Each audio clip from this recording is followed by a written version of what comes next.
Hello everyone, आप सभी को करण एकेडमी में स्वागत है। दोस्तों, आज हम लोग पार्ट 3 करेंगे। चैप्टर नंबर 11 विद्युत। पार्ट 1 और पार्ट 2 हम लोग देख चुके हैं, जिसमें बहुत ही अच्छे तरीके से डिटेल, लाइन बाय लाइन और वर्ड्स बाय वर्ड्स बहुत डिटेल डीपली नॉलेज मैं आपको दिया हूँ उस वीडियो में। अगर आप नहीं देखे हैं तो मैं इस वीडियो के डिस्क्रिप्शन में उन दो वीडियो का भी लिंक आपको दे देता हूँ, वहां से आप देख सकते हो। उसके बाद इसको आइएगा तो आप बेटर अंडरस्टैंडिंग होगा आपको।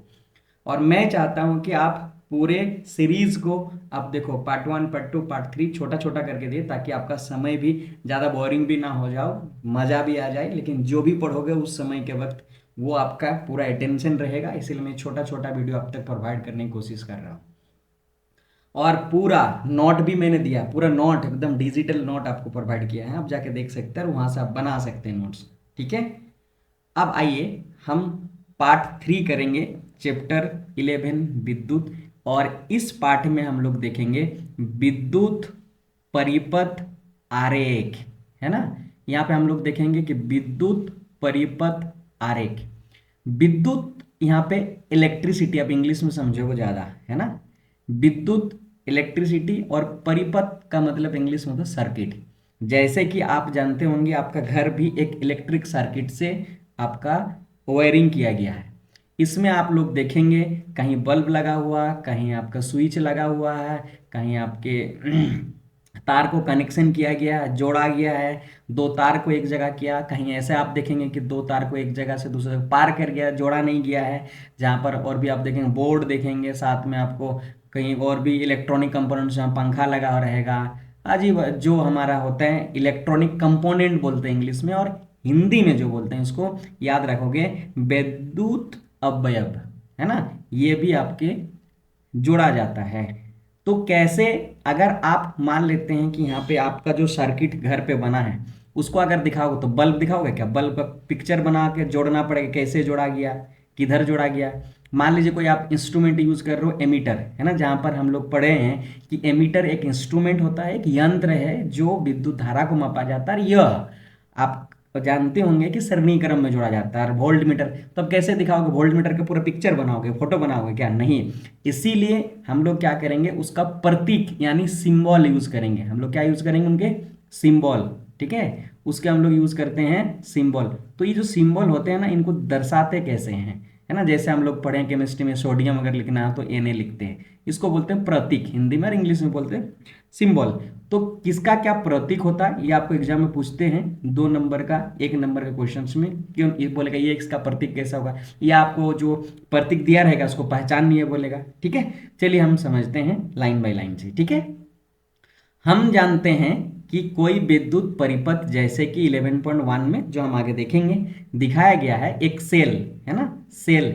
जैसे आप अगर हमारा घड़ी में यूज करते होंगे, ठीक है, तो वो हमारा सेल हो गया। आपको राउंड वाला वहां पे घड़ी पे यूज करते होंगे। आप कहीं आप आपके वॉल ये में जो घड़ी है उसमें एक इस तरह से यूज करते होंगे, जिसको हम पेंसिल बैटरी के नाम से जाना जाता है। लेकिन भाई ये बैटरी नहीं है, ये एक्चुअली सेल है। ठीक है, ये एक्चुअली हमारा सेल है, यानी हम इसको कह सकते हैं सेल। यदि बहुत सारे सेल को जोड़ दिया जाए ना तो बैटरी होगा। तो आप अगर पूछे जाएगा बैटरी से आप क्या समझते हैं, तो आपका आंसर होगा भाई मेरा कि सेलों का संयोजन, एक से अधिक सेलों का संयोजन को बैटरी कहा जाता है। समझ में आ गया बात। तो बोला एक सेल अथवा एक बैटरी, जो भी हो सेल या बैटरी को, दोनों ही हमारा ऊर्जा के स्रोत हैं यहाँ पे, विद्युत ऊर्जा के।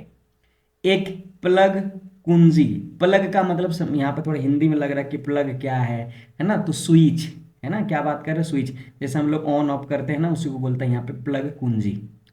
विद्युत अपव्यय मतलब इलेक्ट्रॉनिक कंपोनेंट, ये सारे कंपोनेंट को तथा संयोजन तारों से, तार से हम लोग क्या करते हैं, जोड़ते हैं, इन लोगों को मिलाकर बनाता है। तो आप समझ रहे हैं विद्युत परिपथ कैसे बनता है। आपको क्वेश्चन बन सकता है कि बोल देगा कि विद्युत परिपथ कैसे बनते हैं, है ना। तो यहां से आंसर आपका हो गया जाएगा कि विद्युत परिपथ कैसे बनते हैं। तो आपका आंसर होगा, बोलोगे किसी भी विद्युत परिपथ में एक कुंजी, सेल, विद्युत अवयव और तथा संयोजों तारों का संयोजन मिलाकर बनता है विद्युत परिपथ। तो ऐसे क्वेश्चंस बन जाएंगे। क्लियर है। विद्युत परिपथों को प्राय ऐसे व्यवस्था आरेख खींचना सुविधाजनक होता है जिसमें परिपथ के विभिन्न अवयवों को सुविधाजनक प्रतीकों द्वारा निरूपित किया जा सकता है। क्योंकि हमें कॉपी में बनाएंगे और कॉपी में तो आप सर्किट बनाओगे तो फिर उसका प्रतीक का यूज करके निरूपित करके अगर हम करेंगे ना तो हमारा आसान होगा और पिक्चर भी अच्छे बनेंगे, फोटो भी अच्छे बनेंगे, ताकि हम उसको आसानी से समझ पाएं। ठीक है।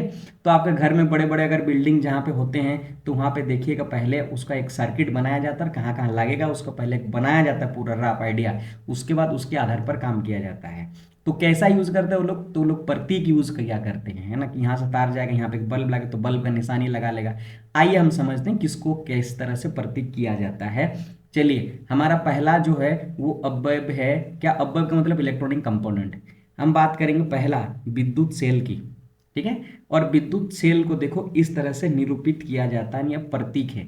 एक छोटा लाइन देंगे, ठीक है, और एक बड़ा लाइन देंगे, ध्यान में देने वाली बात है।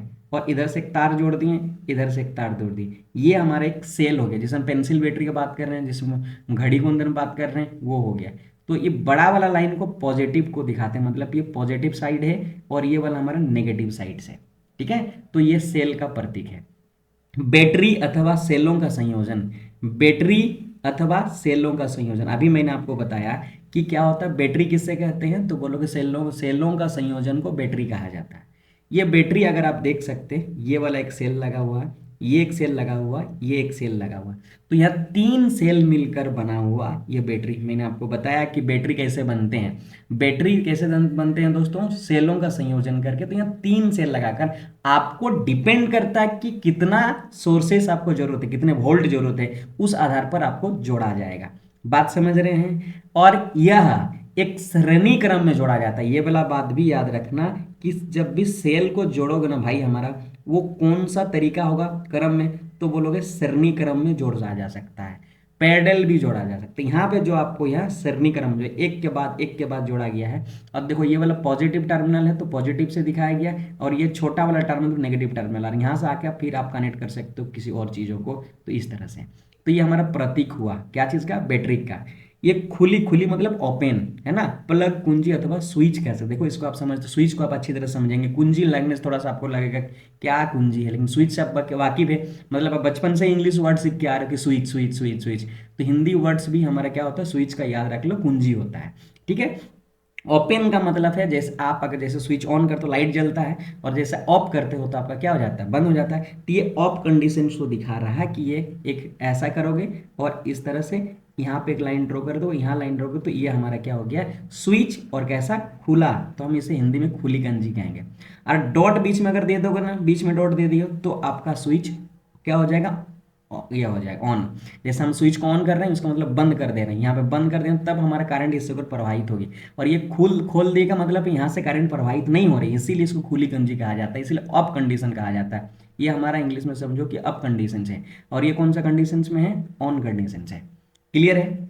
तार संधि, अगर मान लो जैसे हाथ में हम तार को काटते हैं और जोड़ देते हैं ना, तो तार को संधि किया जाता है इस तरह से। बोलोगे एक तार ये है और एक तार को यहाँ लाके यहाँ पे जोड़ दिया गया थोड़ा सा यहाँ पे, तो इसको तार संधि से दिखाओगे। ओके, तार संधि हो गया। अगला जो हमारा भाई मेरा, वो बिना संधि के तार क्रॉसिंग। जैसे मान लीजिए एक तार आपको इधर से गया है ना, यहाँ पे एक बल्ब लगा है, एक दूसरा तार इधर से गया है, लेकिन ये दोनों तार एक दूसरे के ऊपर गया, मतलब ये कनेक्शन नहीं किया गया, दोनों जोड़ा नहीं गया, तो यहाँ पे नहीं, गोल नहीं करो। अगर जोड़ देते तो हमारा क्या हो जाता है, क्या वहां पे जोड़ा गया, संधि हुआ, तो जस्ट तार को क्रॉसिंग हुआ इसका मतलब। तो आप इसको ऐसे दिखाओगे और एक ऐसे जाओगे, इसका मतलब यहाँ पे नहीं क्रॉसिंग, जस्ट क्रॉसिंग हुआ, पार हुआ, ये सिंबल यूज करोगे तार क्रॉसिंग का। विद्युत बल्ब, हम इलेक्ट्रिक बल्ब यूज करते हैं, ये बहुत इंपॉर्टेंट है, बार बार पूछता भी है सिंबल। देखो ये है ना, और ये ऐसे करके सिंबल करोगे तो आपका क्या हो जाएगा, ये हमारा हो जाएगा बल्ब की, या तो इस तरह से भी दिखा सकते हो बल्ब को, ये भी एक आरेख ही है। प्रतिरोध बहुत बार यूज करोगे इसका, आगे जाके आर से सूचित करते हैं प्रतिरोध को, हम पढ़ाएंगे आगे ओम का नियम में, बहुत डिटेल से पढ़ाएंगे।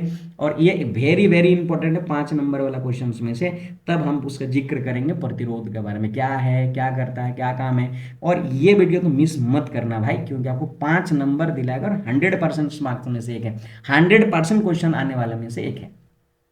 प्रतिरोध को आप ऐसे दिखाओगे, जैसे मान लो ऐसे किया, ये कर दिया, ये वाला प्रतिरोध बन गया। अपने से बनाना।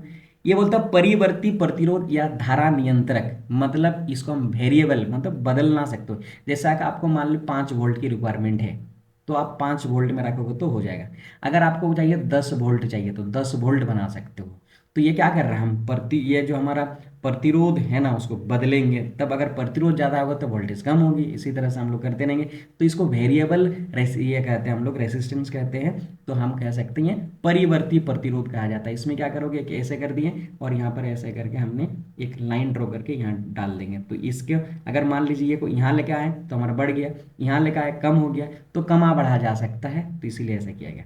एमीटर एक इंस्ट्रूमेंट है, यह एक यंत्र है, और इस यंत्र के हेल्प से हम लोग क्या करते हैं, विद्युत धारा को मापते हैं। याद रखना क्या चीज करते हैं, विद्युत धारा को मापा जाता है। और विद्युत धारा को कहाँ, किसी सर्किट के अंदर में, किसी विद्युत परिपथ में मापा जाएगा इस तरह से।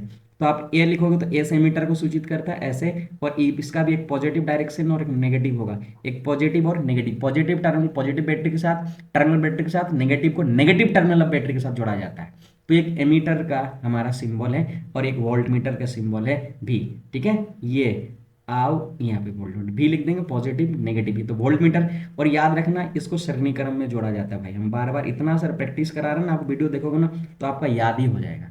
ठीक है, वोल्ट मीटर को कैसे किया जाता है, पार्श्व क्रम में जोड़ा जाता है। ठीक है, किस में जोड़ा जाता है, पार्श्व क्रम में जोड़ा जाता है। इसीलिए वीडियो में एक चीज नहीं, हम एक चीज के साथ और उससे रिलेटेड जो भी चीज हमको जरूरत पड़ता है वो भी मैं बताते जाता हूँ। तो ये डीपली वीडियो होता है हमारा, नॉलेजफुल वीडियो होता है। तो आप वीडियो में बने रहें, हमारे चैनल से जुड़े रहें। आपको अगर 95% मार्क्स लाना मैथ साइंस में, जैसे साइंस खत्म हो रहा, मैथ्स भी लेके आ रहा हूँ, सोशल साइंस भी लेके आ जाएंगे, इंग्लिश भी आपको बता दिया जाएगा, सारे इस वीडियो में आएगा वीडियो। आप थोड़ा सा धैर्य रखिए, और टॉपेस्ट वीडियो होगा यूट्यूब का, आप सोच लीजिए आपका बोर्ड का एग्जाम के लिए। तो आप हमारे चैनल में बने रहने के लिए चैनल को सब्सक्राइब करिए और बेल आइकन को दबा दें ताकि आप तक सबसे पहले पहुंच जाए। और अगला जो वीडियो आएगा भाई हमारा ओम का नियम से आएगा, बहुत भयानक होगा, खतरनाक होगा, और यह आपका एग्जाम का 5 नंबर दिलाएगा, 5 मार्क्स का आएगा। प्रूव करने के लिए सारा हम लोग डिटेल से पढ़ेंगे इसके आगे वीडियो में। धन्यवाद हमारे वीडियो में जाने के लिए।